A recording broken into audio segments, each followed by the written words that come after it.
والعاقبة للمتقين والصلاة والسلام على سيد الأنبياء والمرسلين أما بعد فأعوذ بالله من الشيطان الرجيم بسم الله الرحمن الرحيم إن الله وملائكته يصلون على النبي يا أيها الذين آمنوا صلوا عليه وسلموا تسليما اللهم صل على سيدنا مولانا محمد بارك وسلم صلوا عليه الصلاة والسلام عليك سيدي يا رسول الله صلی اللہ تعالی علیہ وسلم. پڑھے الصلاۃ والسلام علیک یا رسول اللہ، الصلاۃ والسلام علیک یا حبیب اللہ، الصلاۃ والسلام علیک یا رحمۃ للعالمین وعلی آلک واصحابک یا نور اللہ صلی اللہ تعالی علیہ وسلم. بسم اللہ الرحمن الرحیم. بسم اللہ دخلت وعلیہ توکلت ونویت سنت الاعتکاف. حضور سید عالم شفیع آدم رحمت عالم صلی اللہ تعالی علیہ وسلم فرماتے ہیں، تین شخص اللہ تعالیٰ کی زمان میں اگر زندہ رہیں تو روزی دے، کفایت کرے، مر جائیں تو جنت میں داخل کرے. جو شخص گھر میں داخل ہو اور گھر والوں پر سلام کرے وہ اللہ کی زمان میں ہے، اور جو مسجد کو جائے اللہ کی زمان میں ہے، جو اللہ کی راہ میں نکلا وہ اللہ کی زمان میں. حضور نے ارشاد فرمایا تین کام کرنے والے وہ اللہ کی حفاظت میں ہیں، اللہ کی گارنٹی میں. یعنی اگر بندہ تین کام کرنے والا ہے تو اگر وہ زندہ ہے تو اللہ تعالیٰ اس کی روزی میں خوب برکت دے گا، اور اگر مر جائے تو اللہ تعالیٰ اسے جنت نصیب کرتا ہے، جنت عطا کرتا ہے. تو پہلا وہ شخص جو گھر میں داخل ہو تو گھر والوں کو سلام کرے. کیا کریں؟ الحمدللہ. میں آپ سے امید رکھتا ہوں کہ اکثر لوگ گھر پہنچنے کے بعد سلام کرتے ہیں نا؟ نہیں کرتے تو آج سے شروع کر دیں، سمجھے نا؟ یہ نہ سوچے کہ یار میں بیوی کو سلام کروں، میں بچے کو سلام کروں. نہیں، جب آپ اپنے بچے کو سلام کرے گا نا تو کئی مرتبہ آپ کا بچہ آپ سے پہلے سلام کرے گا، سمجھے نا؟ اس لیے آپ یہ نہ دیکھیں بس بہت سارے لوگ ہوتے نا وہ سلام نہیں کرتے، سوچتے یار میں سلام کروں. جیسے کوئی سیٹ ہوتا ہے تو اپنے نوکر کو سلام نہیں کرے، میں سیٹ ہو کے نوکر کو سلام کروں. میں بڑا آدمی چھوٹا آدمی یہ نوکر ہے. آپ مجھے بتاؤ کائنات میں سب سے بڑا خدا کے بعد کون ہے؟ تو پھر آقا سے جب بڑا کوئی ہے نہیں، آقا علیہ السلام جب راستے سے گزرتے بچوں کو بھی سلام کرتے، سمجھے نا؟ غریب تو آدمی، غریب امیر کا کوئی معاملہ ہی نہیں، آقا علیہ السلام بچوں کو بھی سلام کرتے، چھوٹے چھوٹے بچوں کو بھی. جب میرے آقا علیہ السلام بچوں کو سلام کرتے تو کیا ہم اپنے بچوں کو سلام نہیں کر سکتے؟ کر سکتے ہیں نا؟ ہم اپنی بیوی کو سلام نہیں کر سکتے؟ تو یار میں نیچا ہو جاؤں گا. نہیں، کہا سلام کو عام کرو، اللہ محبت ڈال دے گا.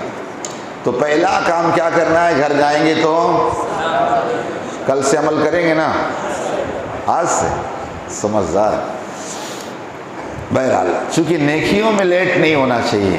صحابہ کو آقا کا فرمانا تھا فوراً عمل شروع، سمجھے بات نا؟ تو سلام نہیں کرتے تو آج سے ہی شروع کر دیں گے، سمجھے بات نا؟ تو پہلا وہ جو بندہ گھر پہنچے تو گھر والوں کو سلام کرے. دوسرا جو بندہ مسجد کو آئے، آپ یہاں بیٹھے نا اللہ کی زمان میں، اللہ کی حفاظت میں. اور تیسرا وہ شخص جو اللہ کی راہ میں یعنی اللہ کی راہ میں جہاد کرنے کے لیے نکلا، وہ بھی اللہ کی زمان میں. اب ایک حدیث پاک اور سماعت فرمائیں کہ آقا علیہ السلام نے فرمایا جس نے گھر میں اچھی طرح وضو کیا پھر مسجد کو آیا وہ اللہ کا زائر ہے، اور جس کی زیارت کی جائے اس پر حق ہے کہ زائر کا اکرام کرے.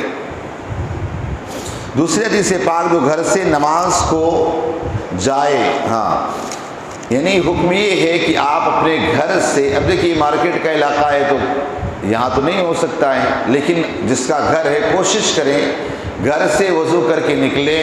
جیسے مسجد کے لیے نکلیں گے نا تو اللہ تبارک و تعالیٰ کی حفاظت میں آئیں گے، اور کہا ایک قدم کے بدلے ایک نیکی، دوسرے کے بدلے اللہ ایک گناہ کو مٹا دے گا جیسے گھر سے نکلے.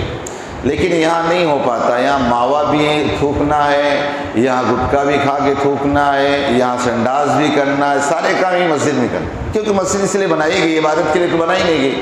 یہاں آپ دیکھیں اتنا کھا کے تھوکتے ہیں، چاہے گھر کی گینڈی میں نہ تھوک پائے، بیوی سر پہ ہی چڑھ جائے، سمجھے نا. لیکن مسجد کے یہاں آ کے تھوک دیں گے تو اگر بھیا پان ماوا کھا دے باہر ہی تھوک کے آ جاؤ نا بھائی، سمجھے نا. تو کوشش کریں گھر سے وضو کر کے نکلے، اس کی برکتیں الگ ہے. جیسے ہی وضو کیے ظاہر سی بات اللہ کی رحمتیں وہیں سے برسنا شروع ہو جائیں گے. تو کوشش کریں کہ جب گھر سے نکلے تو باوضو نکلے. کچھ مسائل ہیں، پہلے آپ اسے سن لیں پھر آپ کے مسائل سنتے ہیں، اگر آپ پوچھنے کے موڈ میں ہیں یا شوق رکھتے ہیں تو. پہلا سوال یہ کیا گیا ہے کہ نماز پڑھتے وقت وسوسے آتے ہیں، ان سے بچنے کے لیے کیا اپائے ہے؟ دیکھیے وسوسات کا آنا، برے خیالات کا آنا، یہ ایمان کا ایک حصہ ہے. صحابہ کرام بھی اس سے محفوظ نہ رہے تو ہم کیا محفوظ رہ سکتے ہیں؟ تو برے خیالات کا آنا، خیالات آنا، یہ تو ساری چیزیں ہوتی. لیکن اگر نماز کے باہر آپ کو برے خیالات آتے الٹے سیدھے نا، تو فوراً آپ ایک طریقہ یہ کہ اعوذ باللہ من الشیطان الرجیم، اعوذ باللہ من الشیطان الرجیم، اعوذ باللہ من الشیطان الرجیم، یہ کر دیں. اس سے بھی انشاءاللہ آپ کا وسوسہ آپ کا ختم ہو جائے. یا تو آپ لا حول ولا قوت الا باللہ العلی العظیم پڑھیں نا، بس جیسے ہی آیا نا، ظاہر سی بات ہے وسوسہ ہی برے کون لاتا ہے؟ شیطان. جیسے ہی برے وسوسات آئے، برے خیالات آئے، تو ہمارا سب سے بڑا ہتھیار کیا ہے؟ اعوذ باللہ. تو فوراً اعوذ باللہ من الشیطان الرجیم پڑھیں اور تھو کر دیں. انشاءاللہ اللہ کی ذات سے امید ہے کہ آپ کے برے خیالات اور برے وسوسات دور ہو جائیں. اور اگر نماز میں آتا ہے تو نماز میں اپنے ہاتھوں کو نہ ناف کے نیچے زور دے کے باندھیں، اور کہاں پر دیکھیں؟ سجدے کی جگہ میں. اور یہ خیال کرے کہ مرنے کے بعد کسی زمین میں دفن ہونا. مریں گے نا، مرنا ہے نا. دیکھو آپ کی مرضی نہیں چلے گی، نہ مرضی سے آئے ہو نہ مرضی سے جاؤ گے، وہی بات نا. تو نماز میں حالت قیام میں کھڑے ہونے کی حالت سوچیں، ہاں یہاں مرنے کے بعد دفن ہونا. رکوع میں گئے، پیروں کی طرف دیکھ رہے ہیں کہ پیروں سے سب سے پہلے جان نکالی جائے گی، ادھر دیکھ رہے ہیں، سمجھ بات نا. اس طرح سجدے میں جائیں، ناک کی طرف دیکھیں، اس طرح آپ وسوسات سے محفوظ ہو جائیں گے. مسجد سے سحری کا سمے لوگوں کے احتیاط کے لیے 5-10 منٹ پہلے بتایا جاتا، کیا یہ جھوٹ میں شامل ہوگا؟ نہیں، دیکھیے جھوٹ میں شامل نہیں ہوگا. ظاہر سی بات ہے پرفیکٹ ٹائم تو کوئی بتا نہیں سکتا، تھوڑا آگے پیچھے تو معاملہ رہتا ہے.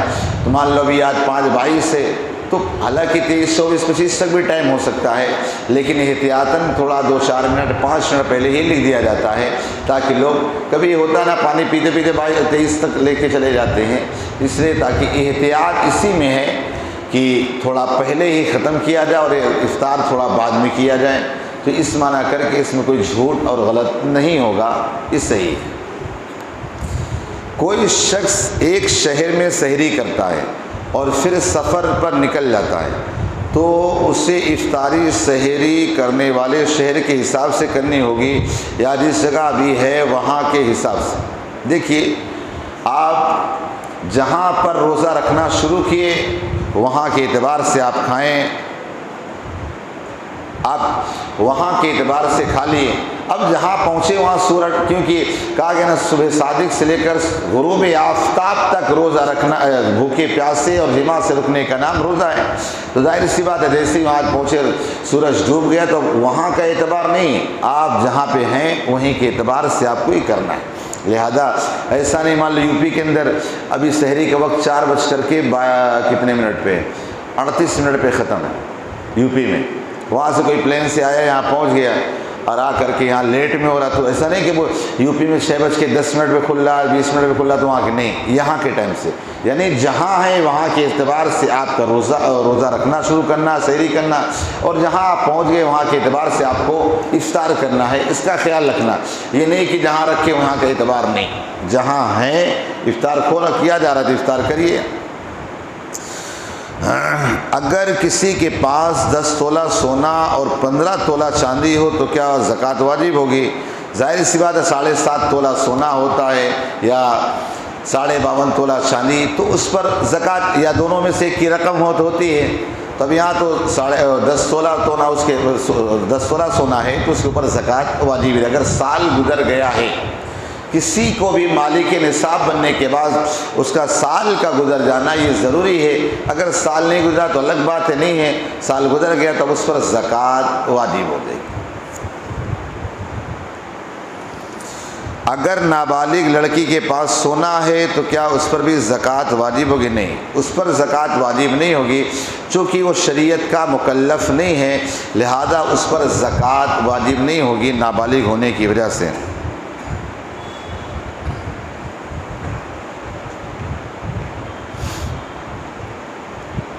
دیکھیے یہ بھائی صاحب نے سوال کیا ہے کہ قرآن کا دل وہ سورہ یاسین، قرآن کا دل جو ہے سورہ یاسین ہے، آپ جانتے ہی پورے دل کا، پورے ہماری باڈی کا بادشاہ جو ہے وہ دل ہی، یہی ساری چیزوں پر حرکت کرتی۔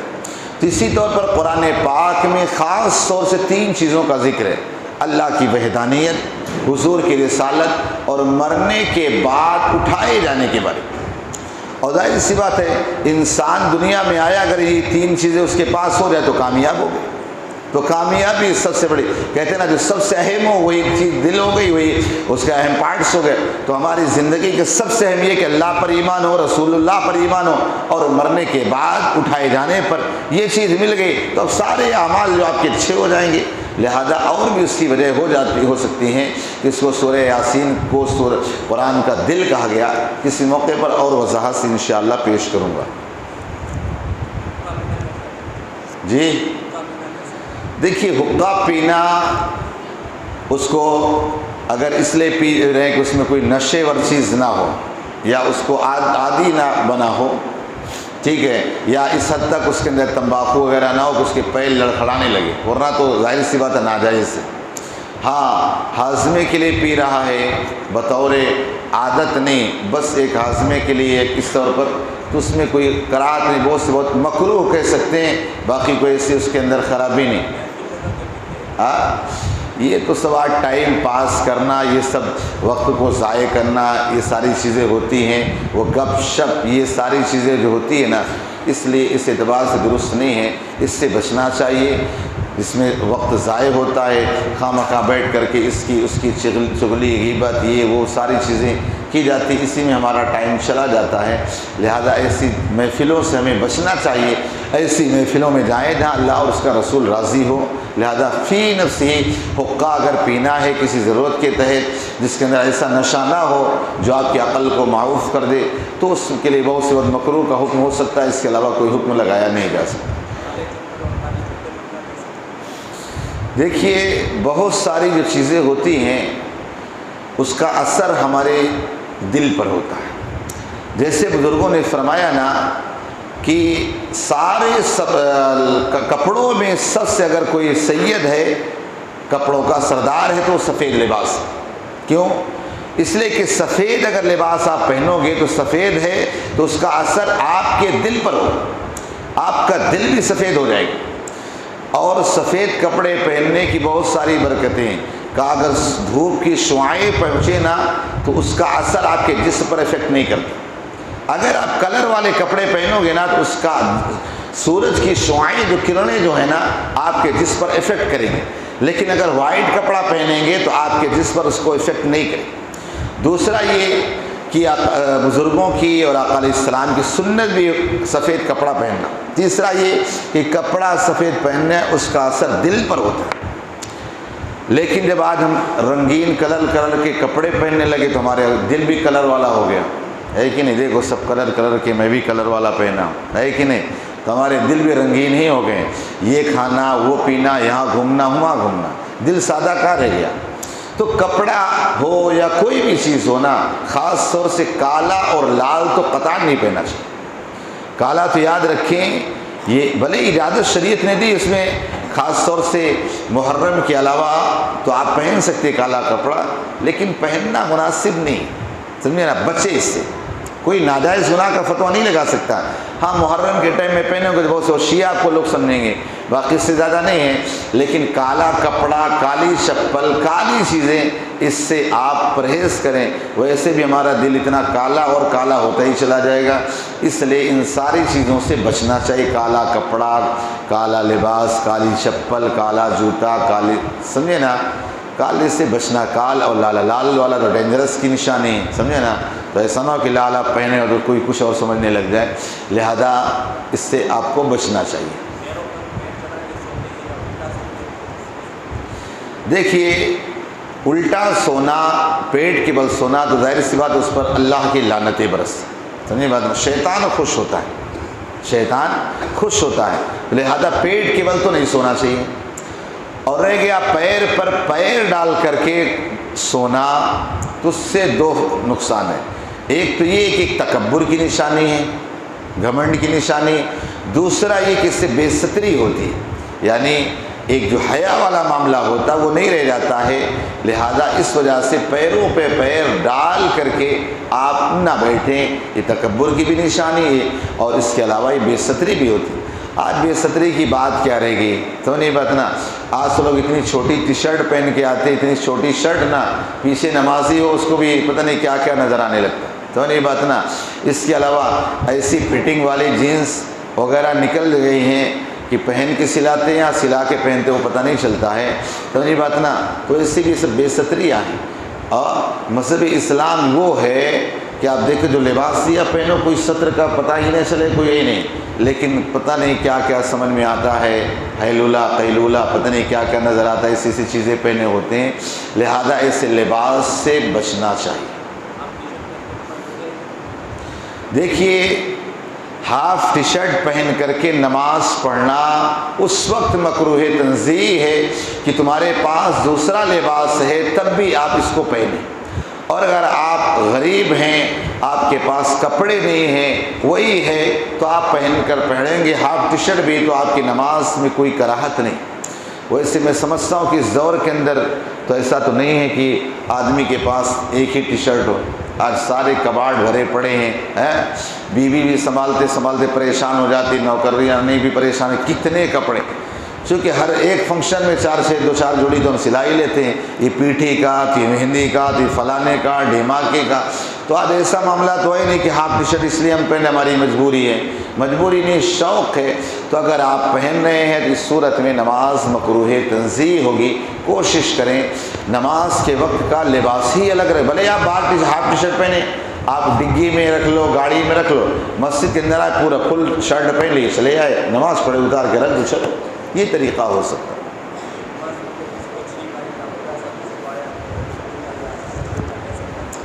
دیکھیے الحمدللہ اگر چھینک آئی عادت ہے تو اس صورت میں اس کی نماز نہیں جائے گی، لیکن بہتر یہ کہ نماز کے بعد الحمدللہ کہیں، بہتر یہ ہے کہ نماز کے بعد وہ الحمدللہ کہیں، لیکن بغاثہ آئے تو اعوذ باللہ یہ سب پڑھنے کی اجازت نہیں، سمجھے نا، بس ایک ہی ہے، بغاثہ آئے یہ سوچے کہ انبیاء کرام کو کبھی نہیں آیا، انشاءاللہ یہ سوچتے ہی ساتھ، دماغ میں لاتے ہی ساتھ آپ کا بغاثہ یہ ختم ہو جائے گا، دور ہو جائے گا، لہذا اعوذ باللہ پڑھنے کی اجازت نہیں ہے۔ لیکن اگر نماز میں چھینک آئی آپ کو، الحمدللہ آپ سے نکل گیا تو نماز بہرحال نہیں جائے گی، لیکن بہتر یہ کہ نماز کے بعد آپ الحمدللہ کہیں۔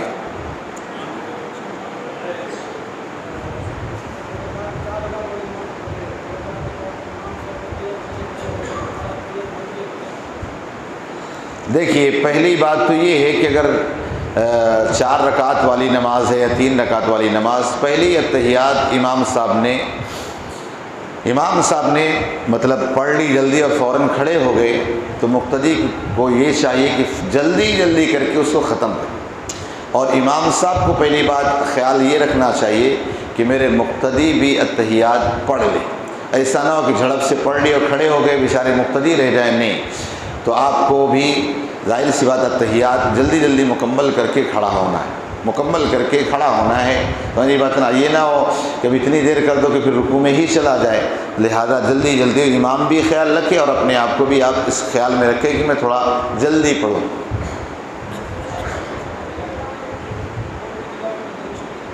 آواز نہیں ہے. ہاں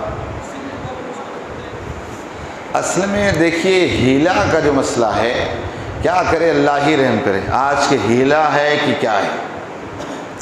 دیکھیے قرآن نے 8 جگہ زکوٰۃ والوں کے بیان کیے، غریب، مسکین، مسافر، یہ وہ سب، سمجھے نا. ان لوگوں کو زکوٰۃ دی جا سکتی. وہاں ہیلے شرعی کا کوئی مسئلہ ہے ہی نہیں. لیکن ہیلا شرعی جو نکالا گیا وہ اس لیے نکالا گیا تھا تاکہ یہ مدارس کے لیے، چونکہ لوگ للہ رقم سے نہیں دے سکتے تھے، للہ رقم سے پریشانیاں ہو رہی تھی، اس بنیاد پر انہوں نے طریقہ یہ کسی غریب کو مالک بنا دے، پھر مالک بننے کے بعد کسی کو دے دے تاکہ مدرسوں کی ضرورت پوری ہو جائے. لیکن آج ہیلا کا مسئلہ ایسا ہوگا، ہیلا شرعی کا مسئلہ، کہ ہر کام کے لیے ہیلا شرعی، ہر کام کے لیے ہیلا شرعی. یہ طریقہ اچھا نہیں. ہاں ضرورت ہے، اس کے بعد اس کے بغیر کام چل ہی نہیں سکتا ہے، تو اس صورت میں کسی بھی کام کے لیے پھر ہیلا شرعی کیا جا سکتا ہے، جس سے قوم کا، ملت کا نقصان ہو رہا ہے، دین کا نقصان ہو رہا ہے، لوگ دین سے دور بھاگ رہے ہیں، بہت سارے مسائل ہیں. تو اس صورت میں اس کا ایک طریقہ ہو سکتا ہے. ورنہ بلا ضرورت لوگ ظاہر سی بات ہے ہیلا شرعی کر کے یہ شادی کروا رہے ہیں، ہیلا شرعی کر کے یہ کرا رہے ہیں. بھیا ہیلا شرعی کر کے شادی کیا؟ شادی میں تم کو کیا ضرورت ہے اتنا پیسہ خرچ کرنے کی؟ بھائی اسی جگہ کم خرچ کرو، نپٹا دو، ختم کرو. لیکن مسئلہ بڑا عجیب ہے یار ہیلا شرعی کا.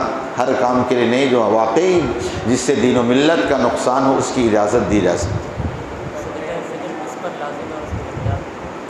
دیکھیے صدقہ فطر جو ہے نا، جس طرح زکوٰۃ جو ہے مالک نصاب پر ہے، اسی طرح صدقہ فطر بھی مالک نصاب پر. لیکن دونوں میں فرق یہ ہے کہ زکوٰۃ میں سال گزر جانے کے بعد وہ فرض ہوتی ہے، لیکن صدقہ فطر اگر آپ عید کے دن صبح صادق تک بھی اگر آپ مالک نصاب بن گئے، یعنی 7.5 تولہ سونا یا 52.5 تولہ چاندی یا ان دونوں میں سے ایک کی رقم کے برابر آپ کے پاس اگر رقم آ گئی، تب بھی آپ پر صدقہ فطر واجب. بات سمجھیں؟ زکوٰۃ سال گزر جانے کے بعد تب آپ پر ہے، لیکن صدقہ فطر اگر اسی دن عید کے دن صبح صادق سے قبل اگر آپ کے پاس اتنی دولت آ گئی جس سے آپ مالک نصاب بنتے ہیں، تو آپ صدقہ فطر نکالیں گے. 2 کلو 47.5 گرام گیہوں، 2 کلو جی قرض، اگر وہ مالک نصاب نہیں بنتا ہے تو ظاہر سی بات ہے. لیکن یاد رکھیں صدقہ فطر بہت زیادہ رقم تو ہے نہیں، ظاہر سی بات ہے. آج دیکھو شریعت میں بچنے والا راستہ نہ ڈھونڈا کریں. آج کے اعتبار سے ایک آدمی کتنا ہوگا؟ گیہوں کتنے میں ہے عبد الکریم بھائی؟ بس گیہوں مان لو 40 میں 47 36، چلو 40 پکڑو، 40 80 روپیہ ایک آدمی کا 80 روپیہ. اب تم اپنے آپ کو غریب ظاہر کرو، پھر جا کے کہیں ہوٹل میں کھا کے مست ٹناٹن چلے آؤ. سوچی بات نا.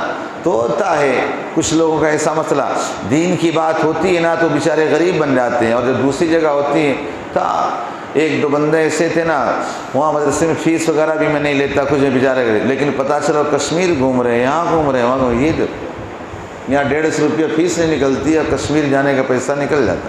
تو یہ بات ایسی ہوتی، دین کے نام پہ لوگ غریب بن جاتے ہیں، اور جب ضرورتیں آتی ہے تو وہ ہو جاتے ہیں. لہذا صدقہ فطر بھی ایک جان کا صدقہ ہے. لہذا کوشش یہی کریں، اگر ہم قرض دار ہیں لیکن ہم اپنے سارے بچوں کا صدقہ فطر نکالیں گے. ایک کا 80 روپیہ ہوا، ظاہر سی بات ہے ایک آدمی کا 80 تو 5 آدمی 6 آدمی جو نکال دو، کوئی فرق نہیں. 200-400 روپیہ اللہ نے اس دور کے اندر اتنا مال دیا، مال کتنی فراوانی کہ ہمارے لیے 100-200-400 کوئی اہمیت ہی نہیں رہے گی ہے. یہاں لوگ 20-20 25-25 والا ماوا کھاتے ہیں. صحیح الفاظ.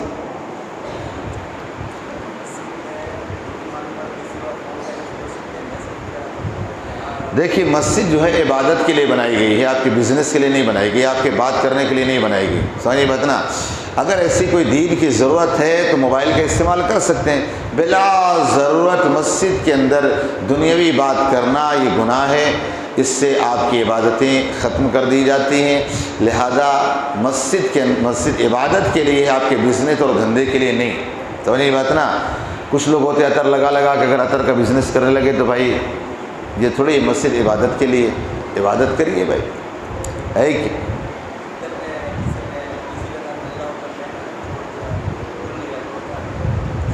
دیکھیے اب کون بول گیا؟ امام صاحب بول گئے، مقتدی پر ویسے بھی لازم نہیں جب امام کے ساتھ پڑھ رہا ہے، ورنہ لفظ اللہ اکبر یہ واجب ہے، سمجھے بات نا، لفظ اللہ اکبر تو بولنا واجب ہے، ہاتھوں کو نہ اٹھائے، اللہ اکبر تو بولنا واجب ہے۔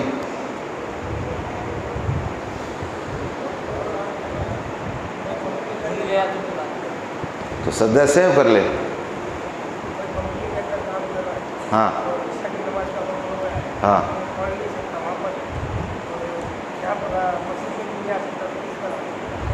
بھائی دیکھیے، اللہ تبارک و تعالیٰ روزی کا رزاق ہے، روزی کے معاملے میں ہم بڑے کمزور ہیں۔ اللہ تبارک و تعالیٰ کے محبوب صلی اللہ علیہ وسلم نے روزی کے لیے اتنے سارے وظیفے دیے، ساری چیزیں دی ہیں، تو کہا گیا ایسی جگہ پر آپ جاب نہ کریں جہاں پر آپ کا دین محفوظ نہ ہو، آپ دین پر عمل نہ کر سکے، ایسی جگہ پر جاب کرنے کی ضرورت بھی نہیں۔ اللہ تعالیٰ روزی دینے والا ہے، ایسی جگہ پر آپ جاب نہ کریں، سمجھی بات نا۔ اب جاب کے چکر میں آپ نماز چھوڑ دیں، یہ چھوڑ دیں، یہ کوئی بات نہیں۔ گھر میں تو نماز پڑھ سکتے، لیکن گھر میں نماز پڑھنا عورتوں کے لیے، مسجد مردوں کے لیے بنائی گئی، گھر عورتوں کے لیے نہیں۔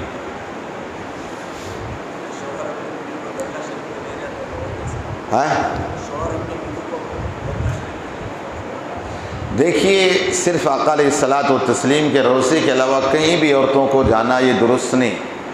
اگر خاص طور سے مزار کی حاضری کے غرض سے اگر عورتوں کو لے گیا تو اعلیٰ حضرت فاضل بریلوی علیہ الرحمہ نے لکھا ہے کہ اس پر اللہ کی لعنتیں برستی، اللہ کی لعنتیں برستی جب سے نکلتی، جب تک واپس نہ آ جائے۔ لہذا عورتوں کو نہ لے جایا جائے اگر آپ کے اندر طاقت ہے، ورنہ کوئی عرس عورت کے بغیر مکمل نہیں ہوتا، سمجھی بات نا۔ تو یہاں لوگ عورتوں کو ہی لیے دوڑے رہتے ہیں، لہذا مزار شریف پر نہ لے جائیں۔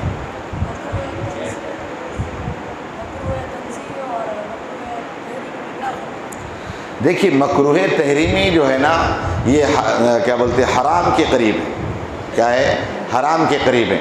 جیسے بہت ساری چیزیں ہوتی ہیں نا حرام، تو یہ مکروہ تحریمی حرام کے قریب، جیسے نماز مکروہ تحریمی ہوئی، یعنی کیا نماز حرام کے قریب پہنچ گئی، سمجھیے بات۔ تنزیہ بس شریعت نے ناپسند کیا دونوں میں، یعنی یہ سمجھ لے کہ مکروہ ایک بڑا والا ایک چھوٹا والا، آپ لوگوں کی زبان بتا دیں، مکروہ تحریمی بڑا مکروہ اور تنزیہ چھوٹا، یعنی شریعت نے ناپسند کیا ہے۔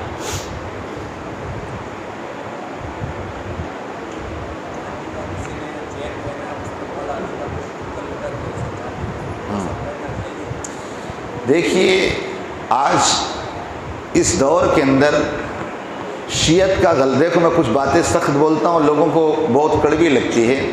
دیکھیے آقا علیہ السلام نے کیا فرمایا تھا کہ اے علی تمہاری مثال عیسیٰ کی طرح، کس کی طرح؟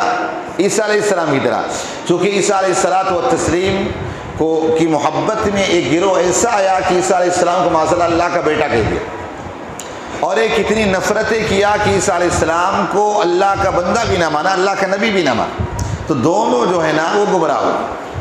تو اسی طور پر حضرت علی رضی اللہ تعالیٰ عنہ کی محبت میں ایسا نہ ہو کہ ہم شیعوں کا ہمارے اندر غلبہ آ جائے، اور حضرت علی سے دشمنی بھی نہ ہو تو خارجیت آ جائے۔ تو آج یہ شیعت فرقہ جو ہے نا، یہ اصل میں ایسا، یہ نازک مسئلہ زیادہ بول نہیں سکتے ہیں، چونکہ ان کی محبت، صحابہ کی بھی محبت، اہل بیت کی دونوں کے ہمارے اندر محبت ہونا چاہیے۔ تو آج کچھ لوگ یا علی یا علی یا علی، بالکل صحیح ہے، حضرت علی رضی اللہ تعالیٰ کا ذکر کرنا یہ عبادت ہے، سمجھیے بات نا، تو تنہائی میں بیٹھ کے کرو نا، سمجھے نا، لیکن لوگوں کے سامنے چیخنا چلانا اور اس کے علاوہ حضرت مولا کائنات کے نام کی ٹوپی لگا لینا، سوچے کہ حضرت علی سے وفاداری ہو گئی، یہ حضرت علی سے وفاداری نہیں، سمجھے نا۔ اسی طور پر چین بنا لینا، تو سب سے پہلے معیار شریعت، جب چین پہننا کسی بھی طرح درست ہے ہی نہیں مرد کے لیے، چونکہ بناؤ سنگار عورت کے لیے، آپ کے لیے تو بناؤ سنگار نہیں ہے، تو آپ کیوں پہن رہے ہیں؟ چاہے اس میں علی کا نام لکھا ہے چاہے اللہ کا نام لکھے، کسی بھی اعتبار سے آپ کو پہننا جائز نہیں ہے۔ اگر آپ نے اس قسم کی چیزوں کو پہن کے نماز پڑھا تو آپ کی نماز مکروہ تحریمی ہو۔ بھائی یہ دکھاوا مکاری کرنے سے کوئی حضرت علی سے محبت ظاہر ہو جائے گی؟ حضرت علی رضی اللہ تعالیٰ سے اصلی محبت یہ ہے کہ ان کے فرامین پر، ان کی تعلیمات پر عمل کی جائے، یہ اصل محبت ہے۔ لیکن کچھ لوگ علی علی علی کر کے سوچتے بس ہو گئی بات۔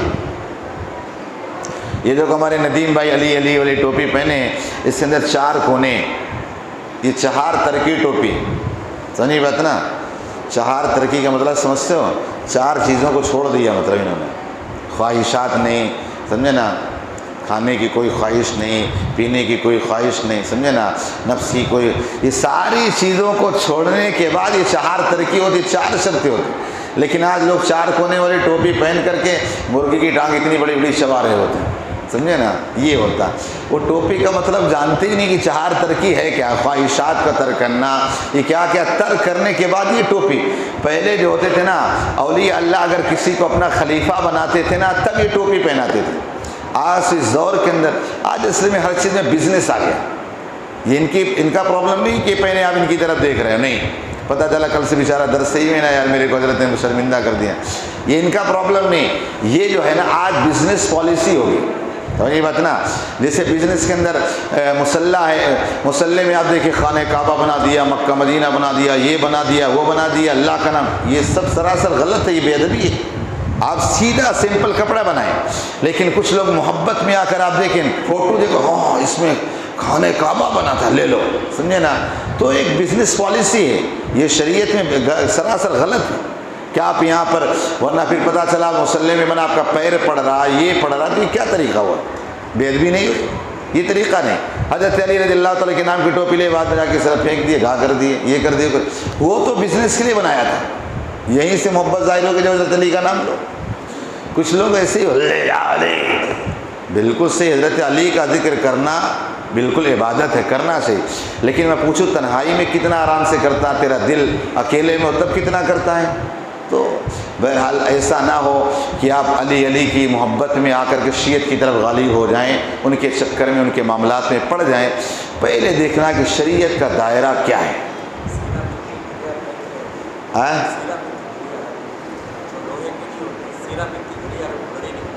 ہاں، کوئی دھاتو ہے وہ، پیتل، تانبا، یہ سب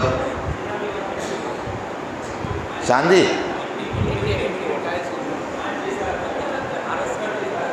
مٹی جیسا، ہاں چلے گا، وہ کوئی دھاتو نہیں ہے کہ نہیں، کہاں تانبا چاندی لوہا تو ہے نہیں، چلے ہاں نہیں، وہ فیشن نہیں، وہ ضرورت ہے، ورنہ یہ میں گھڑی پہنے اس میں بھی دیکھو ہے، ہاں وہ چلے گا نا۔ یہ جو آئے گا نا یہ فیشن میں آئے گا، یہ جو ہے نا یہ ضرورت میں آئے گا، یہ ضرورت ہے اس کی چیز، تو نہیں بات نا۔ اب کچھ ایک بندے نے کہا تھا نا اس سے پہلے، کہا کہ چین والی گھڑی پہنتے نا بڑی مضبوط ہوتی ہے، سمجھے نا، اب بولے یہ پٹا والی خراب ہو جاتی ہے، تو میں نے کہا اگر ایسی بات ہے تو اوپر کپڑا لپیٹ کے سل لے، پھر آرام سے چلا، ہے کہ نہیں؟ اگر تمہاری نیت صحیح ہے تو بھیا کپڑا لپیٹ کر سل لو اچھی طریقے سے، پھر آپ کی مضبوطی باقی رہے، کپڑا سلنے سے مضبوطی نہیں چلی جائے گی۔ میں نے کہا یہ بولو نا کہ دکھانا ہے کیا کہ کتنے ہزار لاکھ، ابھی تو گھڑی کا بھی شوق چلا ہے نا، میں نے سنا کہ گھڑیوں کا شوق، لاکھ لاکھ، 1.5 لاکھ، 2 لاکھ کے لوگ گھڑیاں پہنتے۔ قبرستان دفن ہونے کے لیے، کھانے کے لیے نہیں، سنی بات نا۔ ہاں ارے بھائی عرس ہوتا ہے تو قبر پر، اگر ایسا بھی ہو سکتا ہے، ہم بدگمانی کیوں کریں کہ ہو سکتا ہے قبرستان سے ہٹ کر وہ جگہ بنائی گئی اسی لیے استعمال کرنے کے لیے، وہاں لوگ کھلاتے ہوں، لیکن آپ کو پتہ ہے کہ یہاں پر قبر ہے اور اس کے اوپر جانا، حضور صلی اللہ علیہ وسلم نے فرمایا اگر بندہ جان جائے کہ قبر کے اوپر سے گزرنے میں کتنا بڑا گناہ ہے تو بندہ آگ کے شعلے سے، آگ کے انگارے سے گزرے گا، لیکن قبر کے اوپر سے کبھی نہیں گزرے گا، سمجھے بات نا۔ لہذا قبرستان وہاں پر عبرت کے لیے ہے، دفن ہونے کے لیے ہے، کھانے کے لیے نہیں۔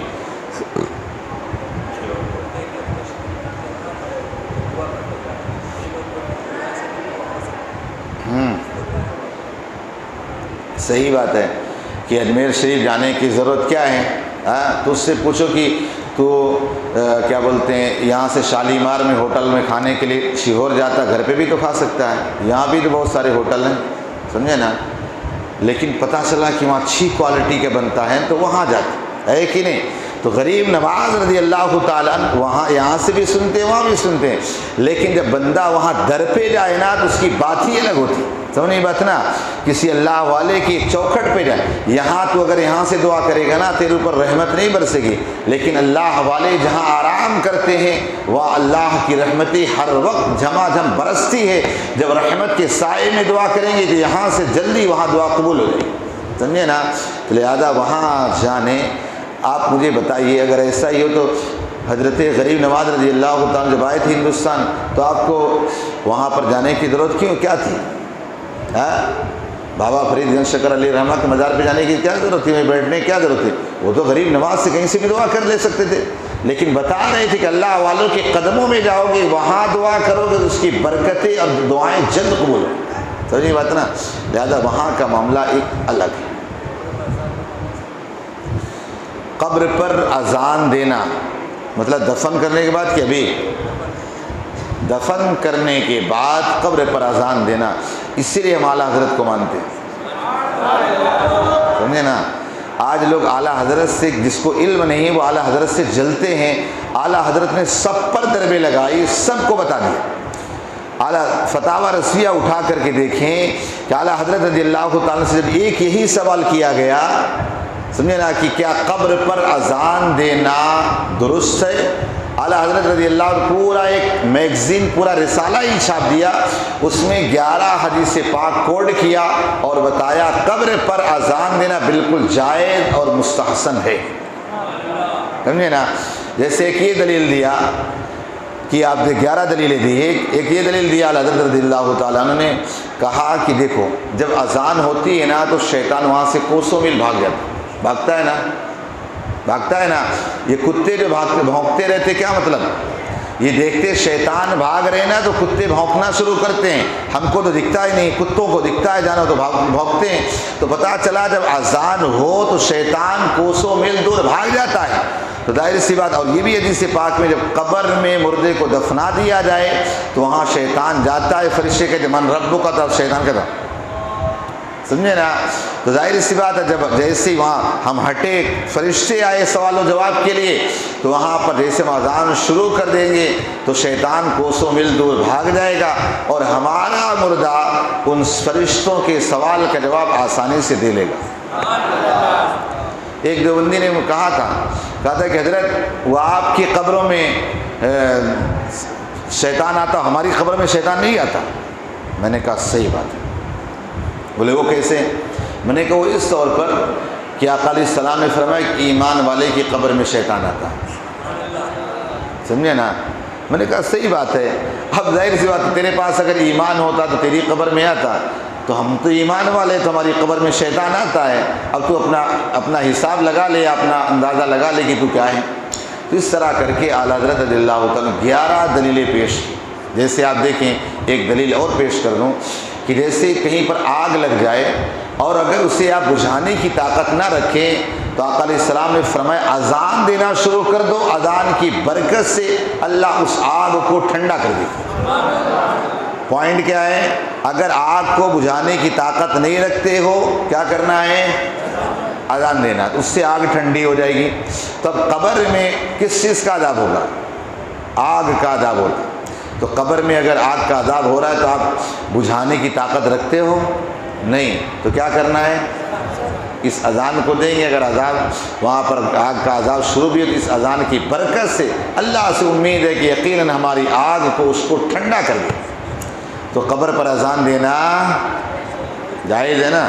دیکھو تم سنی ہو نا تو الحمدللہ ٹناٹن ہو کے دیا کرو، تمہارے پاس دلیلیں ہیں، ہوا میں بات نہیں کرتے، سمجھے بات نا۔ وہ کہہ دے کہ انگوٹھا چومنا شرک ہے تو الحمدللہ آپ کے پاس دلیل ہے، سمجھے نا، ہمارے پاس دلیل ہے، ہوا میں بات نہیں کرتے۔ سب سے پہلے انگوٹھا کس نے چوما؟ ہمارے باپ آدم علیہ السلام نے۔ کس نے؟ تو باپ کی سنت ادا کر رہے ہیں نا، وہ اگر اپنے باپ کی سنت نہیں ادا کرتے تو سمجھ لے وہ باپ کا نافرمانے کی کیا ہے؟ تو ہم کوئی بھی الحمدللہ ہمارے اہل، اب یہ اور بات ہے جو کچھ سنی خرافات جا کے کرے تو بھیا میں کیا کر سکتا ہوں، جیسے قبروں پہ جا کے تم سجدہ کرو، یہ کرو وہ کرو، اب یہ سب چیزیں کرو تو بھیا ہم کیا کر سکتے ہیں؟ آدمی چلے جاؤ وہاں اتنی دادا گیری تو ہم کیا کر سکتے ہیں؟ خبر یہ بات نا. تو لہذا اب الحمدللہ اپنی عقیدے پر، سنیت پر، ٹناٹن ہونے پر فخر کیا کرو. الحمدللہ اللہ نے ہمیں اہل سنت، اہل حق میں پیدا فرمایا. ان کی طرح کوئی دلیلیں نہیں، سمجھے، بغیر دلیل کے بات نہیں کرتے. جیسے ٹکنے والی بات بتائی تھی نا، ان کا سر ٹکنا اوپر کریں، لیکن ہم بغیر دلیل کے بات نہیں کرتے. بس حضور نے کہہ دیا تو اس سے کہا کر نماز کے بعد بھی رکھا کر، سمجھے نا. ٹکنا کھولنے کا، آدھی پنڈلی کھولنے کا حکم نہیں. لیکن آپ سوچے ذرا مطلب ان کو اندر شیطان کیسا ہے، کیا ہو جیسے دشمنی میں اور پوری ٹانگ کھینچ کھینچ کر، چھوٹے بھائی کے جیسے پیجامہ پہن کے چلے آئے اور بڑے بھائی کا کرتا پہن کر کون اس طرح نکالے، اسی جماعت والے جماعت میں گئے، ایسا ہو، سمجھے نا. تو اپنے آپ پر فخر کیا کرو. الحمدللہ ہمارے پاس ہر چیز کی دلیلیں ہیں، بغیر دلیل کے ہوا میں بات نہیں کرتے.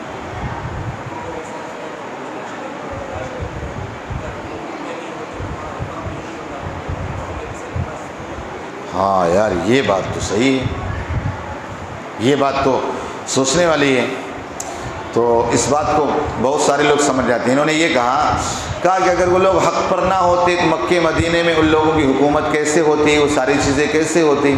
یہ بات تو خیر صحیح بات ہے. تو کیا مطلب ان کے ساتھ ہم کو جڑ جانا چاہیے؟ مطلب یہ کہ ان کا وہاں پر قابض ہونا یہ حق ہونے کی دلیل. دو بات پیش کروں گا. پہلی بات تو یہ کہ جب آقا علیہ السلام تشریف لائے دنیا میں، اس وقت کعبے میں کون تھے؟ کون لوگ بیٹھے تھے؟ 360 بت رکھے تھے نا. تو وہ حق پر تھے، حضور کیا ناحق پر تھے؟ معاذ اللہ. بولو ذرا، بتاؤ ذرا. اگر یہی بات ہے کہ وہاں جس کا قبضہ وہی حق پر ہے، تو جب آقا علیہ السلام دنیا میں تشریف لائے تو وہاں خانہ کعبہ کے اندر 360 بت رکھے تھے، تو کیا وہ کافر لوگ حق پر ہو گئے؟ اسی طرح آپ دیکھیں مولا کائنات علی مرتضیٰ رضی اللہ تعالی عنہ کے دور میں جب وہاں پر مروان خارجی قابض ہو گیا تھا، اور حضرت علی رضی اللہ تعالی عنہ آپ نے کتنے ماہ تک اپنے گھر میں نماز نہیں پڑھی، مسجد نبی میں نماز نہیں پڑھی، گھر میں نماز پڑھی. اور ایک مرتبہ ایسا معاملہ ہوا کہ حضور کی بارگاہ میں ایک صحابی نے عرض بھی کر دیا تھا کہ حضور اگر ایسا وقت آئے کہ یہاں مسجد نبی میں مدینے میں کوئی اور غالب آ جائے اور ایک نماز 50,000 کا ثواب ملتا ہے تو اس وقت کیا کرے؟ کیا اس کے پیچھے نماز پڑھ لے اگر سے غلط پر ہو؟ تو آقا علیہ السلام نے فرمایا ایسا جب وقت آ جائے اپنے گھر پہ نماز پڑھنا، آپ کو مسجد نبوی میں نماز پڑھنے کا ثواب اللہ عطا کرے گا. اب یہ مروان خارجی قابض ہو گیا اور حضرت علی گھر میں نماز پڑھتے تھے، تو کون حق پر ہوا؟ علی کی مروان؟ بولو ذرا. تو پھر یہ کوئی دلیل ہے بھیا؟ یہ کوئی دلیل ہے کہ کوئی قابض ہو جائے تو وہ حق پر ہو جائے گا؟ یہ سب جو آج سعودی میں قابض ہے یہ سب معلوم ہے گنڈے اور لٹیرے تھے. یہ سب گنڈے تھے، لٹیرے تھے، جنگلوں میں رہتے تھے. آل سعود کیا جانتے؟ سعود نام کا ایک شخص جو تھا نا وہ گنڈا تھا، اور وہاں پر ترکیوں کی حکومت تھی، ترکیوں کی حکومت تھی. اور جب کوئی آتا مدینہ منورہ یا مکہ، یہ لوگ کیا اس کو قتل کر دیتے، مال لوٹ لیتے، ساری چیزیں. تو ترکیوں نے کہا تمہارا آخر منشا کیا ہے بھائی، تم اس طرح کیوں کرنا چاہتے ہو، حاجیوں کو پریشان کرتے ہو؟ اگر ایسا ہے نا تو تمہیں ایک کام کرو، ہم تم کو دے، تم خود کما لو. تو ایک مرتبہ انہیں 100 سال کا ایگریمنٹ کیا کیا، وہ پوری طرح قابض ہو گئے اور آج اس طرح ہو گئے. تو یہ غلط لوگوں کا قابض ہو جانا یہ حق ہونے کی دلیل نہیں. اب اسے جواب دے سکتے ہو؟